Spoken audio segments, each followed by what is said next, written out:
10वी नंतर पॉलिटेक्निक किंवा डिप्लोमाला ॲडमिशन प्रोसेस कशी असणार त्या संदर्भातला हा पहिला व्हिडिओ आहे. ही प्रोसेस महाराष्ट्र स्टेट जी आहे ती ऑनलाईन पोर्टलद्वारे जे की डायरेक्टरेट ऑफ टेक्निकल एज्युकेशन तर्फे राबवली जाईल. फक्त डिप्लोमा आणि पॉलिटेक्निक ॲडमिशन्ससाठी.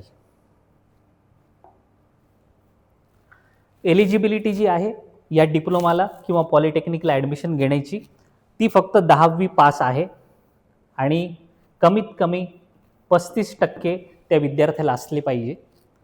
तो विद्यार्थी या 3 बोर्डांपैकी स्टेट बोर्ड जे की SSC आहे, सेंट्रल बोर्ड जे की सेंट्रल गव्हर्नमेंटचं आहे आणि इंडियन बोर्ड तिसरं बोर्ड, तर ह्या 3 बोर्डांमधून विद्यार्थी पास झाला पाहिजे कमीत कमी 35%. ही एलिजिबिलिटी आहे. 2 प्रकारे तुम्हाला ऑनलाईन अप्लाय करता येईल. त्याची जी पहिली जी लिंक आहे ती dt.maharashtra.government.in या वेबसाईटला गेलेत तर तुम्हाला अशा प्रकारचं वेबपेज ओपन होईल. इथे तुम्ही ॲडमिशन सेक्शन्सला जर क्लिक केलं तर तुम्ही ॲडमिशनच्या पोर्टलवरती जाल. डायरेक्ट पण एक लिंक दिलेली आहे ज्याच्यात पॉली 26 म्हणजे पॉलिटेक्निक 26 जी की DT महाराष्ट्राचीच वेबसाईट आहे गव्हर्नमेंटची आणि त्याच्यामध्ये poly_26 ला जर लिंक तुम्ही जर टाकली ब्राउझरवरती तर डायरेक्टली तुम्हाला हे पेज ओपन होईल. या पेजमध्ये तुम्हाला लेफ्ट हँड साईडला एक मेनू दिसेल ज्याच्यामध्ये कॅन्डिडेटचं लॉग इन क्रिएशन कसं करता येईल ते आपण पुढच्या व्हिडिओमध्ये पाहणार आहोत.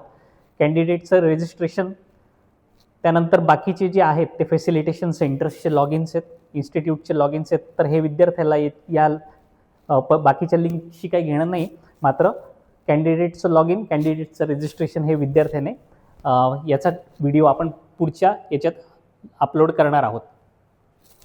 त्यानंतर महत्त्वाचं जे आहे ते इम्पॉर्टंट डेट्स कोणत्या आहेत ह्या ॲडमिशन प्रोसेस जेव्हा सुरू होईल तेव्हा, आणि याला सेंट्रलाइज ॲडमिशन प्रोसेस असं म्हणतात, कॅप राऊंड्स.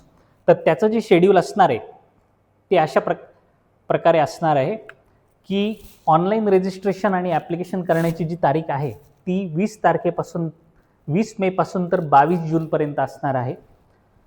त्यानंतर प्रोव्हिजनल मेरिट लिस्ट जी डिस्प्ले होणार आहे ती 24 जूनला होणार आहे. आणि सबमिशन ऑफ द ग्रीव्हन्स, जर तुमच्याकडे काही डॉक्युमेंट्स नसले किंवा काही डॉक्युमेंट्सची पूर्तता नाही करू शकले तुम्ही, तर परत एक छोटा स्लॉट दिला जातो की विद्यार्थी त्या पर्टिक्युलर स्लॉटमध्ये नॉन क्रिमिलियर सबमिट करू शकतो जर ॲप्लिकेबल असेल तर. तर त्याचा हातसाठी हा स्लॉट दिलेला आहे शासनाने 25 जून ते 30 जून. आणि मग सगळ्यात शेवटी फायनल मेरिट लिस्ट जी आहे ती 2 जुलैला पब्लिश होईल.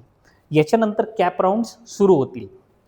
अजूनपर्यंत वेबसाईटवरती कॅप राऊंडचं शेड्यूल आलेलं नाही आहे. जेव्हा ते येईल तेव्हा सबसिक्वेंटली आम्ही जे व्हिडिओज बनवू त्याच्यावरती ते आम्ही अपलोड करू. पण पुढचा जो व्हिडिओ असेल तर तो कॅन्डिडेट त्याचं रजिस्ट्रेशन कसं करेल आणि कॅन्डिडेटने त्याचं लॉग इन कसं करायचं हा आमचा पुढचा व्हिडिओ असेल.